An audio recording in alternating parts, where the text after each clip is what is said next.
নেতৃবৃন্দ, বক্তব্য দেওয়ার কিছু নয়। আপনারা জানেন, ইতিমধ্যেই আমার সহযোদ্ধা এম রুবেল আলমের বক্তব্য শুনেছেন। আমরা শুধু একটি দাবি করব এখন বর্তমান সময়ের দাবি, সেটি হচ্ছে ইউনূস সরকারকে আমরা বলতে চাই, আমরা অতি অবিলম্বে দেশনায়ক তারেক রহমানের রোড ম্যাপ অনুযায়ী আমরা ডিসেম্বরের মধ্যে নির্বাচন চাই। আরে এই নির্বাচনে আমরা আশা করি আমাদের প্রিয় নেতা, আমাদের প্রিয় অভিভাবক, যুবদলের অভিভাবক, বাংলাদেশের রূপকার, আগামী রাষ্ট্রনায়ক দেশনায়ক তারেক রহমান আবারও 18 সালের মতন 2001 সালের মতন আবারও ধানের শীষের সেই সম্বলটি আল্লাহ কাজী রফিকুল ইসলামের হাতে আসবে ইনশাআল্লাহ।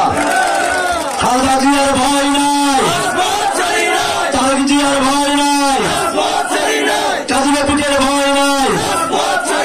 আসসালামু আলাইকুম ওয়া রাহমাতুল্লাহি ওয়া বারাকাতুহু।